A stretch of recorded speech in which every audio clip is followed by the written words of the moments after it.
हल्द्वानी, उत्तराखंड।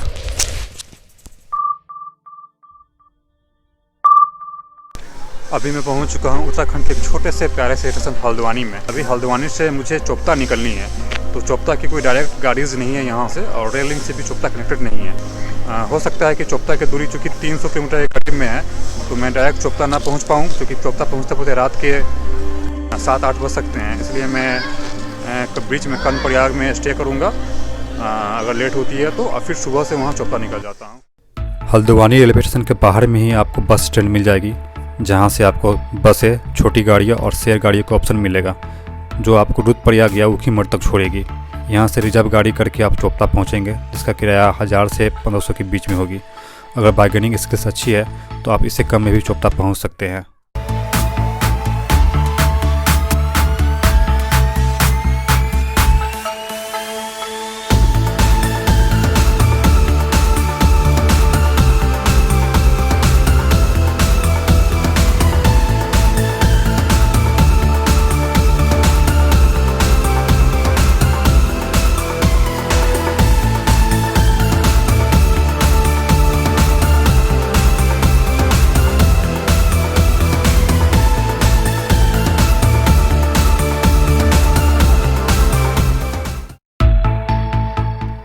उत्तराखंड में कहीं भी एक दिन के खाने का कॉस्ट अराउंड 300 से 400 के बीच में आएगा। हाँ, ऊपर जाने पर चोपता में खाना थोड़ी सी आपको नीचे की तुलना में महंगी मिल सकती है।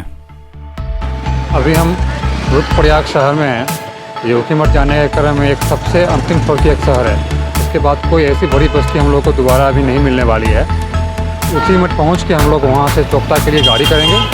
फिर चोपता आज रात में वहाँ स्टे किया जाएगा, और कल सुबह से तुंगनाथ की ट्रैक स्टार्ट की जाएगी। रुद्रप्रयाग वो जगह है जहाँ से आपको केदारनाथ, बद्रीनाथ और तुंगनाथ तीनों बहुत ही पास में मिलेगी। अभी बस ऊखीमठ से चोपता जाने के क्रम में बीच में हमने एक छोटा सा स्टॉप लिया है। एक जरूरी बात मैं आप लोगों को बताना चाहता हूँ कि चोपता पहुँचने के बाद वहाँ पे जियो के छोड़ के अन्य किसी कंपनी का सिम काम नहीं करेगा। इसलिए आप लोग जब भी चोपता आते हैं तो साथ में एक जियो का सिम लेके जरूर आए, जिससे कि आपकी कम्युनिकेशन जो है भंग नहीं होगी। आप लोग इंटरनेट चाहे कॉलिंग का जो है लाभ उठाते रहिएगा। इस टाइप की फीलिंग भाई किसी होटल में नहीं मिल सकती है जो यहाँ मिल रही है।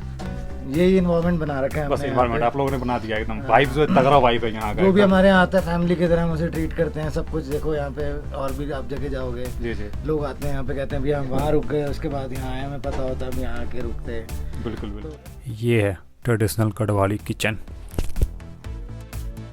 गुड मॉर्निंग भाई लोग चोपता से। अभी मैंने रात में चोपता स्टे किया है। अर्ली मॉर्निंग मैंने उठा है, सनराइज हो चुकी है। मैं आपको दिखाता हूँ सनराइज। ये देखिए प्यारे से सनराइज का धूप निकल चुकी है। अब पहाड़ों पे सफ़ेद सफ़ेद बर्फ़ के ऊपर अपनी छटा बिखेर रही है। बहुत ही सुंदर दृश्य है। बहुत ज़्यादा ठंड है यहाँ पे। टेम्परेचर अराउंड -8 डिग्री सेल्सियस के करीब में है। आपको मैं दिखाने जा रहा हूँ, बाहर जो पानी रखी हुई थी वो पानी का ड्राम में जो पानी है वो भी जम चुका है, लगभग फ्रीजिंग हो चुका है। ये देखो, ये टंकी में पानी है, ये पूरी की पूरी फ्रीजिंग है, पूरी की पूरी। जितना भी इसमें हाथ डालो कुछ नहीं होने वाली है। ये देखो पूरी की पूरी फ्रीजिंग है। ये पूरी पानी फ्रीज हो चुकी है, यहाँ पे जम चुकी है। पूरा टंकी जम चुका है, इतनी ज़्यादा ठंडी है यहाँ पे। अब देखो भाई, सुबह सुबह फ्रेश होने के लिए पानी लेनी है। अब चोपता है पानी कैसे लेते हैं सुबह सुबह, देखो कितनी जमी है पानी है। मैं अभी दिखा रहा हूँ बैक कैमरा से आपको। ये देखो भाई, टंकी है हमारा, पानी जमी है, पूरी की पूरी फ्रीजिंग है पानी। अब मुझे इसे फोड़ना पड़ेगा लेने के लिए। ये देखो, ये फूट रही है, ये फूटी थोड़ी। चोपता में अभी तक बिजली नहीं पहुंची है, तो पानी आपको इस तरह से गर्म करना पड़ सकता है नहाने के लिए और फ्रेश होने के लिए। ट्रैकिंग से निकलने से पहले शूज़ वगैरह यहाँ पर रेंट पे मिल जाती है, तो शूज़ ले के जाएँ, क्योंकि आगे ऊपर आपको आइस मिलेगी। वहाँ पे जो है जनरल शूज़ आपके काम ना करेंगे और ठंड काफ़ी लगेगी। तो मैं अभी शूज़ ले रहा हूँ, मैं आपको दिखा रहा हूँ। भाई शूज़ जो आपकी कैसे रेंट पे है? ये वाले 250 के हैं ये। ओके ओके, जैसा कि आप देख रहे हैं ये वाले शूज़ जो है 250 की यहाँ पर रेंट पे मिल रही है, और जो मैंने पहना है ये 300 की रेंट पे मिल रही है। थोड़े पैसे लग रहे हैं, लेकिन ये मस्ट नीड चीज़ों पर जाने के लिए, तो इसे आप लोग जरूर लें। मैंने एक मैगी लिया है, गरम गरम मैगी। तो मैं मैगी खा कर जो है ट्रैकिंग के लिए निकलूँगा, और साथ में कुछ जो है स्नैक्स वगैरह, एप्पल वगैरह बैग में रख ले अपने। क्योंकि रास्ते में खाने के काम आएंगे वहाँ पे। मैं जस्ट मैगी फिनिश करके निकल रहा हूँ ट्रैकिंग के लिए। अब मैं हो चुका हूँ ट्रैकिंग के लिए पूरी तरह से स्टार्ट। अब यहाँ से सफ़र तय करेंगे हम लोग ट्रैकिंग का। सबसे पहले चलते हैं ट्रैकिंग के मेन गेट के पास में, एंट्रेंस के पास में, वहाँ से जो है ट्रैकिंग स्टार्ट की जाएगी। एक्साइटमेंट लेवल मेरी बहुत हाई चल रही है। फर्स्ट टाइम सोलो ट्रिप में ट्रैकिंग करने जा रहा हूँ। यह तुंगनाथ ट्रेप पर जाने का एंट्री गेट है। यहाँ अंदर जाने के लिए आपको एक टिकट लगेगी जिसका कीमत होगा 150 रुपये।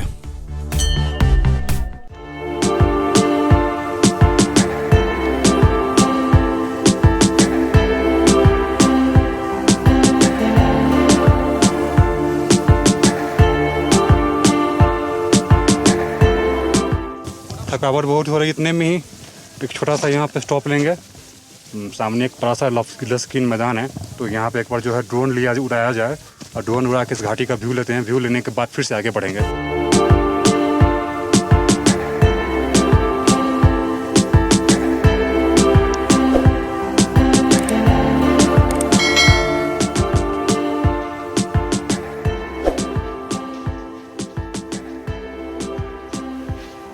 इस जगह पर जितना टाइम स्पेंड कर लो उतने कम ही के कम है।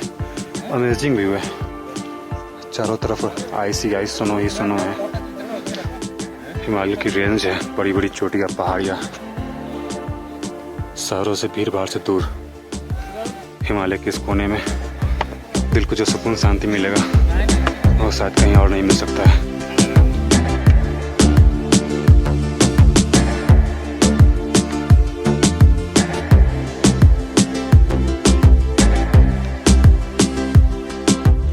यह जगह सेल्फी पॉइंट की तरह थी। लोग यहाँ तरह तरह के पोज बना के फ़ोटो खिंचवा रहे थे। मैंने भी एक दो सेल्फी चिपका डाली। यह हमारी 5वीं कप चाय थी। भले ही तुंगनाथ मंदिर पहुँचने में लेट हो जाए, पर चाय पीने में कोई कंप्रोमाइज़ नहीं।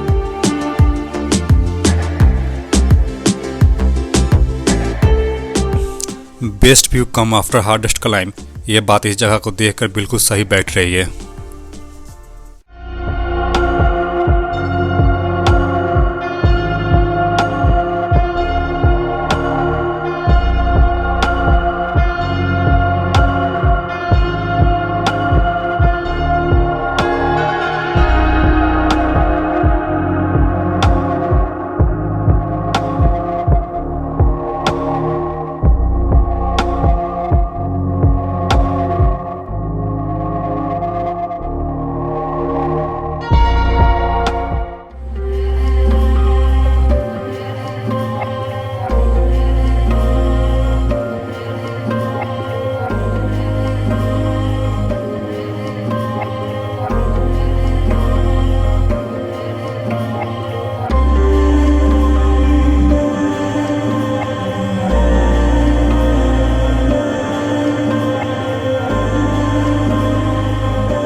चलते चलते 2 घंटे हो चुके हैं, लेकिन अभी तक भी हम लोग तुंगनाथ मंदिर नहीं पहुंचे हैं। मुझे लग रहा है कि अभी भी यहाँ से 1 घंटा कम से कम और लगना चाहिए तुंगनाथ मंदिर पहुंचने में, क्योंकि रास्ते काफ़ी खड़ी चढ़ाई है, यहाँ पे काफ़ी लंबी है।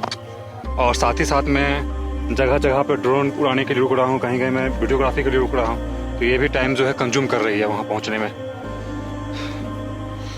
ऐसे जल्दी पहुँच के वहाँ पे कोई भी मेडल मुझे मिलने वाली नहीं है, इसलिए मैं आराम से व्यू का आनंद देते हुए आगे बढ़ रहा हूँ। क्योंकि पीक पे पहुँचने वाला हूँ। जैसे जैसे ऊपर पढ़ रहा हूँ, बढ़ने के साथ जो है हवा में ऑक्सीजन की मात्रा कम होती जा रही है, तो थोड़ी थोड़ी सांस लेने में जो है दिक्कत हो रही है। तुरंत जो है सांस लेना पड़ रहा है यहाँ पे ऑक्सीजन की पूर्ति करने के लिए, जिसके कारण जो है थकावट थोड़ा पहले से भी ज़्यादा महसूस हो रही है यहाँ पे। लेकिन आसपास के इन्वायरमेंट एटमॉस्फेयर को देखने के बाद थकावट थोड़ी सी कम हो जा रही है। इतनी अच्छी व्यू है चारों तरफ। रास्ते में मुझे एक साथी मिल गया है, एक पहाड़ी डॉगी जो मेरे साथ साथ चल रहा है। मानो ये रास्ता दिखा रहा हो आगे कैसे जानी है। चोपता आने का मेरा डिसीजन एकदम फैंटास्टिक रहा। जितना सोच के आया था उससे ज़्यादा अच्छी व्यू मिल रही है यहाँ पे। तो निश्चित ये व्यू देखने के बाद बहुत लोगों की अगली टिकट चोपता के लिए होगी। बादल, पहाड़, बर्फ, झरने सब कुछ है। आप अब इससे ज़्यादा कुछ आप नहीं मांग सकते हैं एक ट्रिप पे। इस भाई साहब की पाँव की लकड़ी बन गई है। यार रहना चलते रहो यार। अरे यार लकड़ी बन गई पाँव की। ट्रैकिंग स्टार्ट करने से पहले नीचे आपको रेंट पे स्टिक मिल जाएगा, इसको जरूर ले लीजिएगा। इससे आपको चलने में भी आसानी होगी और स्किट करने के समय भी मदद करेगा।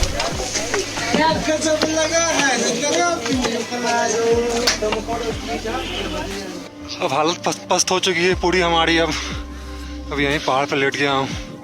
आगे बढ़ने की थोड़ी सी हिम्मत नहीं हो रही है। अब थोड़ी सी हिम्मत सही भी नहीं बची है। अब एक जोश लाना पड़ेगा, बॉर्नवीटा पीना पड़ेगा अब आगे बढ़ने के लिए। बॉर्नवीटा तो मुझे ना मिली, लेकिन अपनी बची खुशी शक्ति को एक करके निकल चला मैं अपने भोले से मिलने के लिए। The most beautiful seen that I ever witness in my life. स्वर्ग तो हमें से किसी ने नहीं देखा होगा, लेकिन वो भी इससे ज़्यादा खूबसूरत नहीं होगी जो मैं अभी देख रहा हूँ। इस अमेजिंग लैंडस्केप से गुजरते हुए मैं सुनाता हूँ आपको तुंगनाथ मंदिर से जुड़ी हुई एक कहानी। तुंगनाथ मंदिर उत्तराखंड ही नहीं, विश्व में सबसे अधिक ऊंचाई पर स्थित शिव मंदिर है। इसका इतिहास पुरानी कथाओं से जुड़ा हुआ है। ऐसा माना जाता है कि पांडवों ने महाभारत युद्ध के समय अपने चचेरे भाइयों की हत्या करने के बाद पाप मुक्त होने के लिए भगवान शिव को खोजने के लिए निकल गए, पर भगवान शिव पांडव द्वारा अपने ही चचेरे भाइयों की हत्या से नाराज़ थे, इसलिए वह पांडवों से नहीं मिलना चाह रहे थे। पांडव उन्हें खोजते हुए हिमालय तक जा पहुँचे, लेकिन फिर भी शिव जी वहाँ उनसे नहीं मिले। भगवान शिव केदारनाथ जा बसे, लेकिन पांडव अपने इरादे के पक्के थे। वे उनका पीछा करते हुए केदारनाथ तक पहुँच गए। भगवान शिव ने तब न पहचान आने के लिए बैल का रूप धारण कर लिया, लेकिन पांडवों को संदेह हो गया था। उस वक्त भगवान शिव ने अपने बैल रूपी शरीर को 5 भागों में बांटकर विभिन्न क्षेत्रों में गिरा दिए, जो पंच केदार कहलाएं, जिसमें से भुजा तुंगनाथ में गिरा था, जो द्वितीय केदार बना।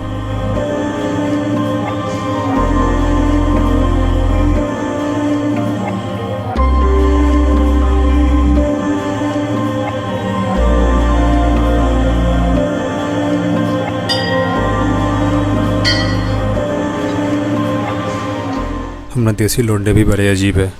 घर पे रहेंगे तो माँ से जुबान लड़ा के लड़ाई करेंगे, मुँह लगी बातें करेंगे, लेकिन कभी भी अकेले हो कुछ मांगने की बारी आए तो हम लोगों को माँ की लंबी उम्र के अलावा कुछ और दूसरा नज़र भी तो नहीं आता है, और मैंने भी वही किया।